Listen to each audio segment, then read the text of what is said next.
20 साल की उम्र में मुझे बपतिस्मा कर मेरा रुझान प्रभु यीशु की तरफ कर दिया गया। प्रभु यीशु की शिक्षाओं ने मेरे दिल में खुशनुमा जगह बना ली। कलीसिया के मेरे सभी भाई बहन एक दूसरे के लिए बहुत मददगार थे, इसलिए उस कलीसिया में मुझे बड़ा आनंद मिलता। हाँ। मैंने पादरी को अक्सर ये कहते सुना, प्रभु यीशु को हमारे छुटकारे के लिए सूली पर चढ़ा दिया गया। वो हमारे लिए जगह बनाने की खातिर पुनर्जीवित होकर स्वर्ग में ऊपर उठ गया। तैयारियां होने के बाद वो हमें स्वर्ग में साथ ले जाएगा, क्योंकि प्रभु यीशु ने वचन दिया है, मैं तुम्हारे लिए जगह तैयार करने जाता हूँ, और यदि मैं जाकर तुम्हारे लिए जगह तैयार करूं तो फिर आकर तुम्हें अपने यहाँ ले जाऊंगा, कि जहां मैं रहूं वहां तुम भी रहो। फिर 1 थिस्सलुनीकियों 4:17 में कहा गया है, तब हम जो जीवित और बचे रहेंगे उनके साथ बादलों पर उठा लिए जाएंगे, कि हवा में प्रभु से मिलें, और इस रीति से हम सदा प्रभु के साथ रहेंगे। पादरी हमसे अक्सर कहते, अगर हम प्रभु में विश्वास रखें तो वह हमें स्वर्ग ले जाएगा, फिर हम सदा उसी के साथ रहेंगे। स्वर्ग में कोई भी दुख, बीमारी और आंसू नहीं है तो सिर्फ आनंद और सुकून। इन पदों में मुझे आशा और सहारा मिला। यकीनन अगर मैं प्रभु का अनुसरण करूं और बिल्कुल अंत तक टिका रहूं तो मैं स्वर्गारोहित हो जाऊंगा और प्रभु की आशीषों का आनंद ले पाऊंगा। मैं हमेशा उम्मीद करता कि प्रभु जल्द आएगा और मुझे स्वर्ग में आरोहित करेगा। उन दिनों हम सभी ऐसा ही सोचते थे। सही कहा। सही है। फिर सितंबर 2017 में वो दिन आया जब मैं फेसबुक के जरिए भाई वोंग से मिला। उन्होंने मुझे बताया, प्रभु यीशु अंत के दिनों में सत्य कहने, न्याय और शुद्धिकरण के लिए सर्वशक्तिमान परमेश्वर के रूप में पहले ही वापस आ चुका है। सच है। ये खबर सुनकर मैं सचमुच चौंक गया। प्रभु यीशु पहले ही वापस आ चुका है? ऐसा कैसे हो सकता है? प्रभु का वचन अभी पूरा नहीं हुआ है, फिर वो वापस कैसे आ चुका होगा? भाई वोंग की बात पूरी होने से पहले ही मैं बीच में बोल पड़ा। प्रभु यीशु के वापस आने पर हम सभी को उससे मिलने के लिए बादलों में स्वर्गारोहित किया जाएगा, लेकिन हम सब यहीं धरती पर हैं, कोई भी स्वर्गारोहित नहीं हुआ, तो प्रभु यीशु वापस कैसे आ चुका होगा? भाई वोंग ने मुझे सर्वशक्तिमान परमेश्वर के अंत के दिनों के कार्य की जांच पड़ताल के लिए कहा। सही है। उन्होंने ये भी कहा कि अगर कुछ सवाल हो तो वो संगति भी कर सकते हैं, लेकिन उनकी बात मेरी समझ से अलग होने और काम में काफी व्यस्त होने के कारण मैंने भाई वोंग से कभी वापस संपर्क नहीं किया। फिर नवंबर माह में मेरी कंपनी में नवीकरण कार्य के कारण मुझे महीने भर की छुट्टी दे दी गई। मुझे एकाएक बहुत सारा खाली वक्त मिल गया। मैं अक्सर फेसबुक पर जाकर दोस्तों के साथ चैट करता।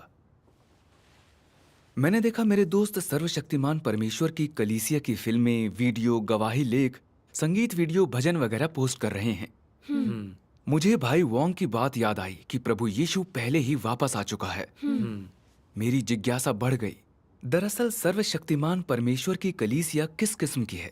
ये तेजी से बढ़ती क्यों लग रही है? मेरे मन में एक जानी पहचानी कहावत कौंध गई, परमेश्वर से आई चीज सदा बढ़ती ही है। आमीन। क्या संभव है सर्वशक्तिमान परमेश्वर लौटकर आया प्रभु यीशु हो? फिर मैंने सोचा, हम अभी तक स्वर्गारोहित नहीं हुए हैं, परमेश्वर का वचन पूरा नहीं हुआ है, तो फिर आखिर चल क्या रहा है? मैं बहुत पशुपेश में पड़ गया। फिर एक दिन फेसबुक पर अपनी मित्र बहन ली से चैट करते वक्त मैंने पूछा कि क्या तुमने सर्वशक्तिमान परमेश्वर की कलीसिया के बारे में सुना है? उसने कहा कि उसे कलीसिया के बारे में मालूम है और यही एकमात्र कलीसिया है जो खुले तौर पर पहले ही प्रभु यीशु के लौट आने की गवाही देती है। उसकी चचेरी बहन ने सर्वशक्तिमान परमेश्वर को अभी स्वीकारा है। वो उसे उपदेश सुनाने के लिए 2 बार वहां ले जा चुकी है। उसने कहा कि कलीसिया में सुनाए गए धर्मोपदेश बहुत नए और प्रबुद्ध करने वाले हैं। इससे उसके कई सवालों का समाधान हो गया और उसने कलीसिया की जांच पड़ताल करने का फैसला किया। ये सुनकर कि बहन ली कलीसिया की जांच पड़ताल करने वाली है, मैं थोड़ा बेचैन हो गया और जल्दी से जवाब दे डाला। 1 थिस्सलुनीकियों 4:17 में कहा गया है, तब हम जो जीवित और बचे रहेंगे उनके साथ बादलों पर उठा लिए जाएंगे, कि हवा में प्रभु से मिलें। लेकिन हम सब अभी भी धरती पर हैं, हमें ऊपर नहीं उठाया गया है, तो फिर प्रभु वापस कैसे आ चुका होगा? तुम्हें आंखों पर पट्टी बांधकर भटक नहीं जाना चाहिए। ओ, तो बहन ली ने आपको क्या जवाब दिया? क्या कहा? बहन ली ने कहा, हमारी आंखों पर पट्टी नहीं बंधी होनी चाहिए, लेकिन इस पर गौर किए बिना आंखें बंद करके इसे ठुकरा देना भी गलत होगा। प्रभु की ऐसी इच्छा नहीं है। सही है। अगर सर्वशक्तिमान परमेश्वर सच में वापस आया हुआ प्रभु यीशु है और जांच पड़ताल किए बिना उसे छोड़ दें, तो हमें वाकई पछताना पड़ेगा। सही है। प्रभु यीशु ने कहा था, जो ढूंढता है वह पाता है और जो खटखटाता है उसके लिए खोला जाएगा। अगर हम खुले मन से खोजेंगे तो यकीनन हमें इनाम मिलेगा। हाँ। मुझे लगा कि बहन ली ने बड़ी ही समझदारी की बात कही है। प्रभु का स्वागत करने का सीधा संबंध स्वर्ग के राज्य में हमारे प्रवेश से है। इसे हल्के में नहीं लिया जा सकता। सही कहा। इसलिए मैं इस पर और अधिक गौर करने के लिए बहन ली के साथ सर्वशक्तिमान परमेश्वर की कलीसिया की वेबसाइट पर गया। हमने संकट में स्वर्गारोहण नामक एक फिल्म देखी, जिसमें 3 लोगों के बीच की एक वार्तालाप ने मुझ पर गहरा प्रभाव डाला। उस दृश्य में भाई गुओ ने कुछ भविष्यवाणियां पढ़कर सुनाई। तब मैंने मुड़कर उस आवाज को देखा जो मुझसे बोल रही थी, और मुड़ने पर मैंने सोने के 7 दीपदान देखे। उनमें मैंने मानव पुत्र के समान व्यक्ति को देखा। जिसके कान हों वह सुन ले कि आत्मा कलीसियाओं से क्या कहता है। उन्होंने कहा कि अंत के दिनों में वापस आने पर प्रभु कलीसियाओं से बात करने के लिए मनुष्य के पुत्र के रूप में देहधारी होगा। प्रभु यीशु ने यह भी कहा, मेरी भेड़ें मेरा शब्द सुनती हैं। हमें बुद्धिमान कुंवारियां बनकर परमेश्वर की वाणी को पहचानने की कोशिश करनी होगी। जहां कहीं भी पवित्र आत्मा कलीसियाओं से बात करेगा, वहां परमेश्वर की वाणी, परमेश्वर का प्रकटन और उसका कार्य जरूर होगा। सिर्फ परमेश्वर की वाणी को पहचानने, उसके कार्य को स्वीकारने और परमेश्वर के सिंहासन के सामने वापस आने के बाद ही हम स्वर्गारोहित होंगे। हाँ। मैं समझता हूं कि स्वर्गारोहण में परमेश्वर की वाणी को पहचानना, देहधारी मनुष्य पुत्र को स्वीकार करना शामिल है। स्वर्गारोहण का यही सच्चा अर्थ है। अगर हम प्रभु के वापस आने को नहीं स्वीकारते तो हम स्वर्गारोहित नहीं हो पाएंगे। परमेश्वर हमें छोड़ देगा। हाँ। फिर भाई झाऊ ने संगति की। अंत के दिनों में कार्य करने के लिए प्रभु मनुष्य के पुत्र के रूप में देहधारी होता है। देहधारी मनुष्य पुत्र को स्वीकार करने पर हम स्वर्गारोहित होते हैं। हमें बुद्धिमान कुंवारियां बनकर परमेश्वर की वाणी की खोज करनी चाहिए। इसे ढूंढकर परमेश्वर को स्वीकारने का अर्थ हमारा स्वर्गारोहित होना है। सही कहा। फिर भाई झैंग ने कहा, अब हम स्वर्गारोहण का सही अर्थ जानते हैं।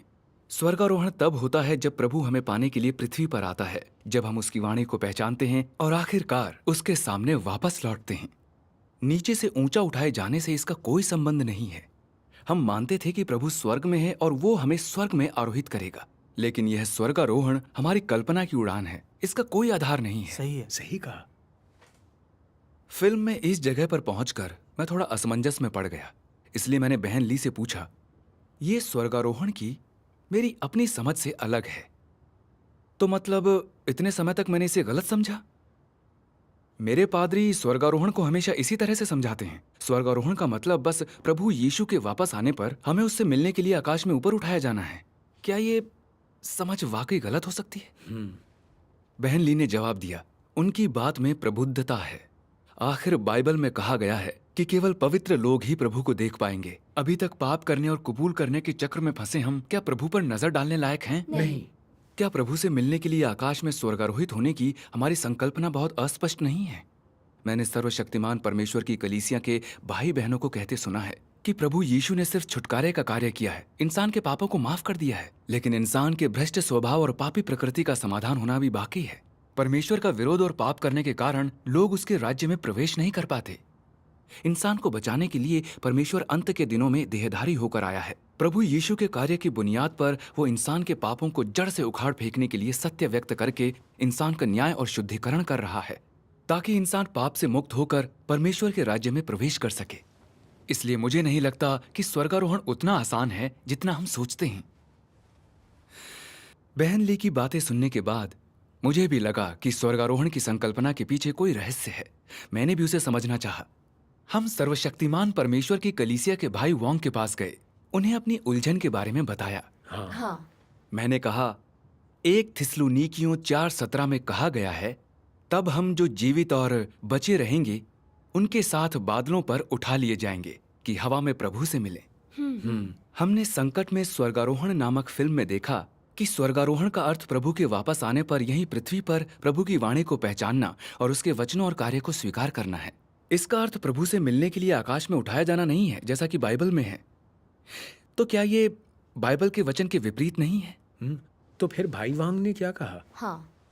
कहा कि जहां तक स्वर्गारोहण के रहस्य की बात है, कोई भी इंसान इसे पूरी तरह से नहीं समझ सकता, सिर्फ परमेश्वर ही इसे जानता है। हाँ। हमें प्रभु के वचनों और प्रकाशित वाक्य की भविष्यवाणियों के आधार पर ही सत्य को खोजना चाहिए। यही सही तरीका है। सही सही कहा। कहा।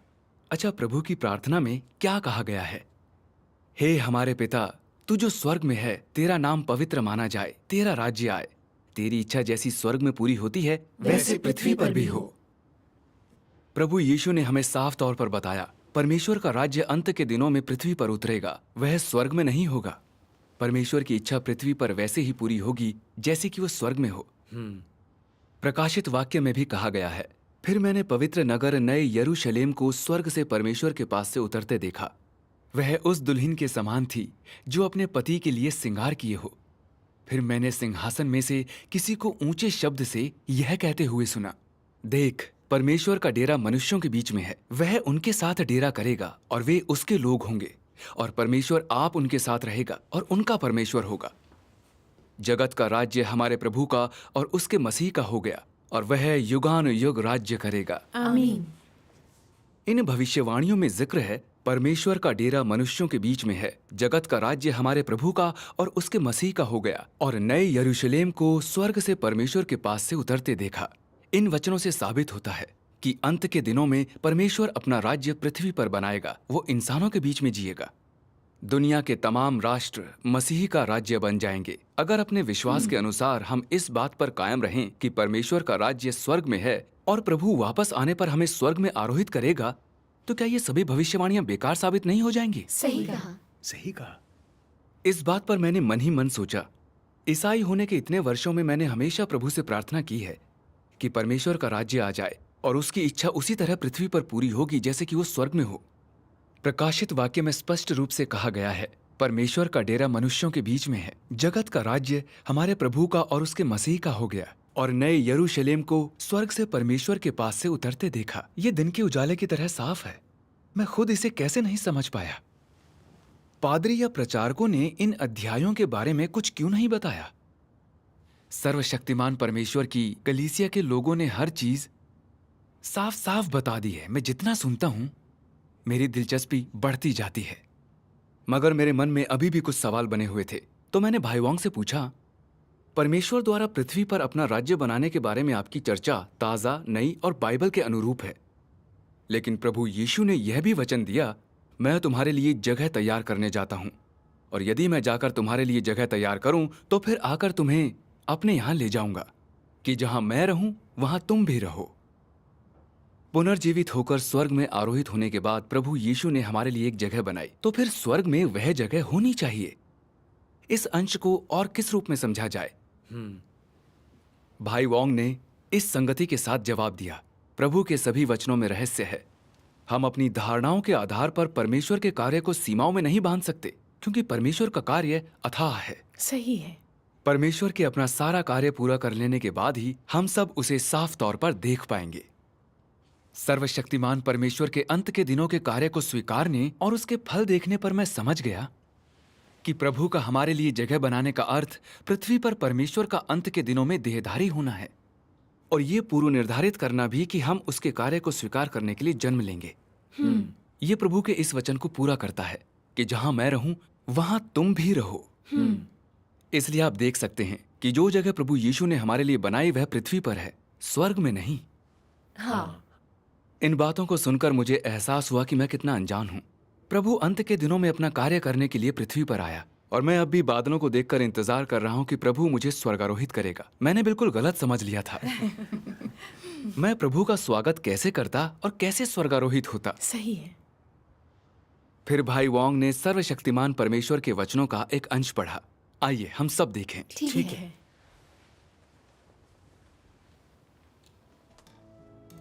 सर्वशक्तिमान परमेश्वर कहते हैं, जब परमेश्वर और मनुष्य दोनों एक साथ विश्राम में प्रवेश करेंगे, तो इसका अर्थ होगा कि मानव जाति को बचा लिया गया है और शैतान का विनाश हो चुका है, कि मनुष्यों के बीच परमेश्वर का कार्य पूरी तरह समाप्त हो गया है। परमेश्वर मनुष्यों के बीच अब और कार्य नहीं करता रहेगा, और मनुष्य शैतान के अधिकार क्षेत्र में अब और नहीं रहेगा। इसलिए परमेश्वर अब और व्यस्त नहीं रहेगा और मनुष्य अब और जल्दबाजी नहीं करेगा। परमेश्वर और मनुष्य एक साथ विश्राम में प्रवेश करेंगे। परमेश्वर अपनी मूल अवस्था में लौट जाएगा और प्रत्येक व्यक्ति अपने अपने स्थान में लौट जाएगा। ये वे स्थान हैं जिनमें परमेश्वर के समस्त प्रबंधन के अंत के बाद परमेश्वर और मनुष्य अपने अपने विश्राम करेंगे। परमेश्वर के पास परमेश्वर की मंजिल है और मनुष्य के पास मनुष्य की मंजिल है। विश्राम करते हुए परमेश्वर पृथ्वी पर समस्त मानव जाति के जीवन का मार्गदर्शन करता रहेगा, जबकि परमेश्वर के प्रकाश में मनुष्य स्वर्ग के एकमात्र सच्चे परमेश्वर की आराधना करेगा। परमेश्वर मनुष्यों के बीच अब और नहीं रहेगा और मनुष्य भी परमेश्वर के साथ परमेश्वर की मंजिल में रहने में असमर्थ होगा। परमेश्वर और मनुष्य दोनों एक ही राज्य के भीतर नहीं रह सकते हैं, बल्कि दोनों के जीने के अपने स्वयं के तरीके हैं।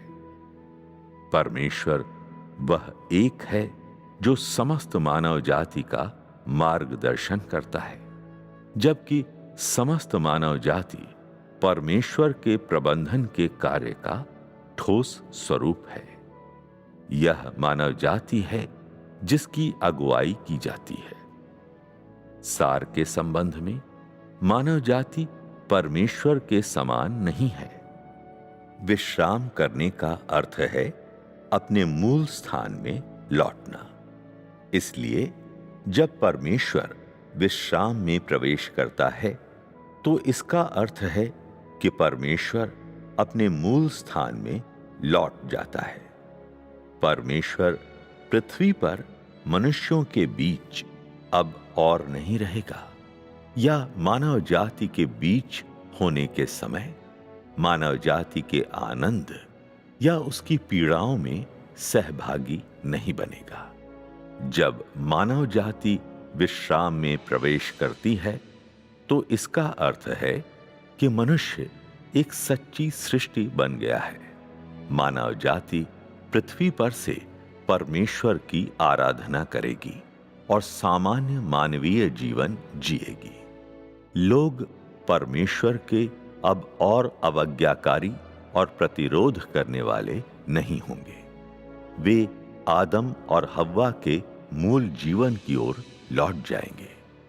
विश्राम में प्रवेश करने के बाद ये परमेश्वर और मनुष्य के संबंधित जीवन और उनकी मंजिलें हैं। परमेश्वर और शैतान के बीच युद्ध में शैतान की पराजय अपरिहार्य प्रवृत्ति है। इस तरह परमेश्वर का अपने प्रबंधन का कार्य पूरा करने के बाद विश्राम में प्रवेश करना और मनुष्य का पूर्ण उद्धार और विश्राम में प्रवेश इसी तरह से अपरिहार्य प्रवृत्ति बन जाता है। मनुष्य के विश्राम का स्थान पृथ्वी है और परमेश्वर के विश्राम का स्थान स्वर्ग में है। मनुष्य विश्राम करते हुए परमेश्वर की आराधना करेगा और पृथ्वी पर जीवन यापन करेगा, और जब परमेश्वर विश्राम करेगा तो वह मानव जाति के बचे हुए हिस्से की अगुवाई करेगा। वह उनकी स्वर्ग से अगुवाई करेगा, पृथ्वी से नहीं। आमीन। आमीन। फिर उसके बाद भाई वांग ने कहा, शुरुआत में पृथ्वी पर ही परमेश्वर ने सबसे पहले धूल से इंसान को बनाया, और जब शैतान ने इंसान को भ्रष्ट कर दिया तो पृथ्वी पर ही परमेश्वर ने अपने कार्य से इंसान को रास्ता दिखाकर उसे छुटकारा दिलाया। अब अंत के दिनों में परमेश्वर फिर एक बार देहधारी हुआ है। वो इंसान के न्याय और शुद्धि के लिए सत्य व्यक्त कर रहा है ताकि इंसान की पापी प्रवृत्ति का समाधान कर सके, विजेताओं का एक समूह बना सके।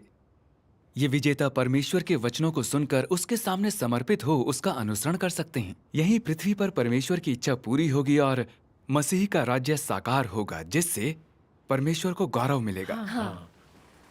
इंसान के उद्धार के लिए परमेश्वर का प्रबंधन कार्य पूरा हो जाने पर वो शैतान को हरा चुका होगा। शैतान की ताकतें दुनिया में गड़बड़ी नहीं कर पाएंगी। वही बचा रहेगा जिसे परमेश्वर ने बचाया होगा। अब इंसान परमेश्वर के खिलाफ प्रतिरोध और विद्रोह नहीं करेगा। इंसान शांति से जिएगा। अब युद्ध नहीं होगा। परमेश्वर और इंसान एक साथ विश्राम करने जाएंगे। परमेश्वर का विश्राम स्थल स्वर्ग में है, जबकि इंसान का आखिरी विश्राम स्थल पृथ्वी पर है। परमेश्वर स्वर्ग में अपनी जगह से इंसान का मार्गदर्शन करेगा और इंसान पृथ्वी पर स्वर्गीय आनंद लेते हुए परमेश्वर की आराधना करेगा। परमेश्वर ने यही शानदार जीवन इंसान के लिए तैयार किया है। आखिरकार परमेश्वर यही हासिल करेगा। परमेश्वर का धन्यवाद। परमेश्वर का धन्यवाद। भाई वोंग की सभी बातें बहुत ही व्यवहारिक थीं। शैतान के नष्ट हो जाने पर दुनिया अंधकार और दुष्ट शक्तियों से मुक्त हो जाएगी। परमेश्वर द्वारा हमारे लिए आयोजित जीवन सबसे शानदार जीवन होगा। हाँ सही है। स्वर्गारोहण के बारे में मेरी धारणा बहुत अस्पष्ट थी। परमेश्वर ने इंसान को पृथ्वी पर जीने के लिए बनाया है, फिर वो आसानी से स्वर्ग में कैसे जा सकता है? अगर परमेश्वर ने वास्तव में इंसान को आकाश में स्वर्गारोहित कर दिया तो वो भोजन और आवास के बिना कैसे जीवित रहेगा? हाँ प्रभु से आकाश में मिलने का विचार सच में इंसान की धारणाओं और कल्पनाओं का नतीजा है। बड़ी बचकानी सोच है। वाकई। मैं पादरी को बोलते सुनता कि स्वर्ग में परमेश्वर का राज्य किस तरह का है। मैं वाकई इस पर यकीन करता और स्वर्ग में आरोहित होने को तरसता। मेरे ख्याल से पादरी और प्रचारक भी बाइबल को ठीक से नहीं समझते। वे अपनी धारणाओं के अनुसार परमेश्वर के वचन की गलत व्याख्या करते हैं, लोगों को गलत रास्ता दिखाते हैं। वाकई। हाँ, भाई वोंग ने ये कहते हुए अपनी संगति जारी रखी। स्वर्गारोहण के सच्चे अर्थ की बात करें। आइए देखते हैं सर्वशक्तिमान परमेश्वर के वचनों में क्या कहा गया है। सर्वशक्तिमान परमेश्वर कहते हैं, उठाया जाना नीचे स्थानों से ऊंचे स्थानों पर ले जाया जाना नहीं है, जैसा कि लोग कल्पना करते हैं। यह एक बहुत बड़ी गलती है। उठाया जाना मेरे द्वारा पूर्व नियत और फिर चयनित किए जाने को संदर्भित करता है। यह उन सभी पर लक्षित है जिन्हें मैंने पूर्व नियत और चयनित किया है। जिन लोगों ने ज्येष्ठ पुत्रों की, मेरे पुत्रों की या मेरे लोगों की हैसियत प्राप्त कर ली है, वे सभी ऐसे लोग हैं जो उठाए जा चुके हैं। यह लोगों की अवधारणाओं के साथ सर्वाधिक असंगत है। जिन लोगों का भविष्य में मेरे घर में हिस्सा है, वे सभी ऐसे लोग हैं जो मेरे सामने उठाए जा चुके हैं। यह पूर्णतः सत्य है, कभी भी नहीं बदलता है और किसी के द्वारा भी यह स्वीकार नहीं किया जा सकता है। यह शैतान के विरुद्ध जवाबी हमला है। जिसे भी मैंने पूर्व नियत किया है उसे मेरे सामने उठाया जाएगा। आमीन। आमीन। आमीन। भाई वोंग ने यह कहकर संगति की, स्वर्गारोहण हमारी कल्पना अनुसार नहीं होता। इसका अर्थ हमें पृथ्वी से उठाकर बादलों के बीच या स्वर्ग ले जाया जाना नहीं होता। यह विचार लोगों की संकल्पनाओं और उन पदों की शाब्दिक व्याख्या के जरिए पैदा हुआ है। स्वर्गारोहित होने का वास्तविक अर्थ प्रभु का स्वागत करना और परमेश्वर के सामने लाया जाना है। इसके मायने परमेश्वर के पृथ्वी पर नया कार्य करने के लिए आने पर परमेश्वर की वाणी को पहचानना, परमेश्वर के नए कार्य को समर्पित होना और मेमने के पद चिन्हों का अनुसरण करना है। सर्वशक्तिमान परमेश्वर सत्य व्यक्त करने, न्याय और शुद्धिकरण के कार्य के लिए देहधारी हुआ है। जो लोग अंत के दिनों में परमेश्वर की वाणी को पहचानते हैं और परमेश्वर के नए कार्य का अनुसरण करते हैं, वे परमेश्वर के सिंहासन के सामने स्वर्गारोहित किए जाते हैं। ये लोग ही बुद्धिमान कुंवारियां हैं। ये सोना, चांदी और हीरे हैं जिन्हें प्रभु परमेश्वर के घर वापस ले जाता है। ये सभी लोग अच्छी काबिलियत वाले हैं, सत्य को स्वीकार कर परमेश्वर की वाणी को पहचान सकते हैं। ये लोग सचमुच स्वर्गारोहित होते हैं। ये परमेश्वर के वचनों के न्याय और ताड़ना को स्वीकार करते हैं, परमेश्वर की सही समझ हासिल करते हैं और उनके भ्रष्ट स्वभाव को शुद्ध किया जाता है। ये लोग महाविपत्तियों से पहले परमेश्वर द्वारा बनाए गए विजेता हैं और परमेश्वर अंत में उन्हें उनके शानदार गंतव्य तक ले जाएगा। स्वर्ग में आरोहित होने का यही वास्तविक अर्थ है। परमेश्वर का धन्यवाद। जो लोग अपनी धारणाओं से चिपके रहते हैं, अपने उठाए जाने के लिए प्रभु का इंतजार करते रहते हैं, अंत के दिनों में परमेश्वर के न्याय कार्य को स्वीकार करने से मना करते हैं, वे मूर्ख कुंवारियां हैं। उन्हें प्रभु छोड़ देता है। वे विपत्तियों में घिर जाते हैं, रोते और दांत पीसते हैं। सर्वशक्तिमान परमेश्वर के वचन कहते हैं, जो अंत के दिनों के दौरान परमेश्वर के न्याय और ताड़ना के कार्य के दौरान, अर्थात शुद्धिकरण के अंतिम कार्य के दौरान अडिग रहने में समर्थ हैं, वे परमेश्वर के साथ अंतिम विश्राम में प्रवेश करेंगे। इसलिए जो विश्राम में प्रवेश करेंगे वे सब शैतान के प्रभाव से मुक्त हो चुके होंगे और केवल परमेश्वर के शुद्धिकरण के अंतिम कार्य से गुजरने के बाद ही परमेश्वर द्वारा प्राप्त किए जा चुके होंगे। ये लोग ही जो अंततः परमेश्वर द्वारा प्राप्त किए जा चुके हैं, अंतिम विश्राम में प्रवेश करेंगे। परमेश्वर की ताड़ना और न्याय का सार मानव जाति को शुद्ध करना है, और ये अंतिम विश्राम के दिन के लिए है। इस शुद्धिकरण के बिना इंसान को अलग श्रेणियों में नहीं बांटा जा सकेगा, ना ही उसे आराम मिलेगा। यह कार्य ही मानव जाति के लिए विश्राम में प्रवेश करने का एकमात्र मार्ग है। केवल परमेश्वर द्वारा शुद्ध करने का कार्य ही मानव जाति को उसकी अधार्मिकता से शुद्ध करेगा, और केवल उसका ताड़ना और न्याय का कार्य ही मानव जाति की अवज्ञा की बातों को प्रकाश में लाएगा। फलस्वरूप जिन्हें बचाया नहीं जा सकता है उनमें से जिन्हें बचाया जा सकता है उन्हें, और जो नहीं बचेंगे उनमें से जो बचेंगे उन्हें अलग करेगा। जब ये कार्य समाप्त हो जाएगा तो जिन लोगों को बचे रहने की अनुमति मिलेगी वे सभी शुद्ध किए जाएंगे, और वे मानवता के उच्चतर स्तर में प्रवेश करेंगे, जहां वे एक अद्भुत द्वितीय मानव जीवन का पृथ्वी पर आनंद उठाएंगे। दूसरे शब्दों में वे मानव जाति के विश्राम में प्रवेश करेंगे और परमेश्वर के साथ साथ रहेंगे। जो नहीं बच सकते हैं उनके ताड़ना और न्याय से गुजरने के बाद उनके मूल स्वरूप पूर्णतः प्रकट हो जाएंगे। उसके बाद वे नष्ट कर दिए जाएंगे और शैतान के समान उन्हें पृथ्वी पर जीवित रहने की अनुमति नहीं होगी। भविष्य की मानव जाति में इस प्रकार के कोई भी लोग शामिल नहीं होंगे। ये लोग अंतिम विश्राम के देश में प्रवेश करने के योग्य नहीं हैं, न ही ये लोग उस विश्राम के दिन में प्रवेश करने के योग्य हैं जिसे परमेश्वर और मनुष्य दोनों साझा करेंगे, क्योंकि वे दंड के लक्ष्य हैं और दुष्ट हैं, और वे धार्मिक लोग नहीं हैं। आमीन।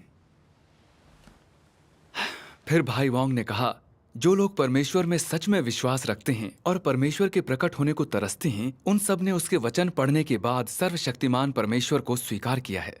वे परमेश्वर के सिंहासन के सामने उठा लिए गए हैं। वे परमेश्वर के वचनों का पोषण प्राप्त करते हैं। उनकी आत्माएं अब प्यासी नहीं हैं। वे अब कमजोर और निराश नहीं हैं। वे पाप की बेड़ियों से बंधे हुए नहीं जी रहे हैं। वे अब परमेश्वर के प्रकाश में जीते हैं। परमेश्वर के वचनों के न्याय को स्वीकार कर लेने के कारण उनका भ्रष्ट स्वभाव धीरे धीरे सुधरने लगता है। समय के साथ वे पाप के बंधनों को तोड़कर बंधन मुक्त स्वाधीनता में जीते हैं।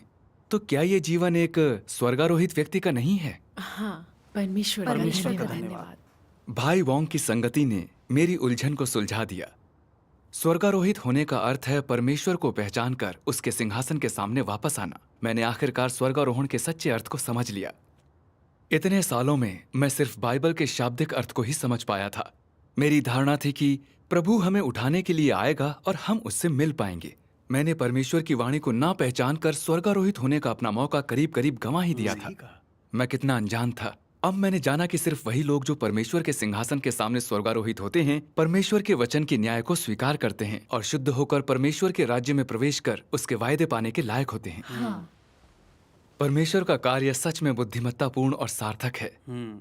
जांच पड़ताल करने और सर्वशक्तिमान परमेश्वर के वचनों को पढ़ने के बाद मुझे यकीन हुआ कि सर्वशक्तिमान परमेश्वर ही वापस आया हुआ प्रभु यीशु है। फिर मैंने उसके कार्य को स्वीकारा। परमेश्वर का धन्यवाद। मैं उसके सिंहासन के सामने स्वर्गारोहित हो मेमने के विवाह भोज में शामिल हुआ। मेरे उद्धार के लिए परमेश्वर का धन्यवाद। परमेश्वर का धन्यवाद। परमेश्वर का धन्यवाद। सच में परमेश्वर बहुत ही महान है।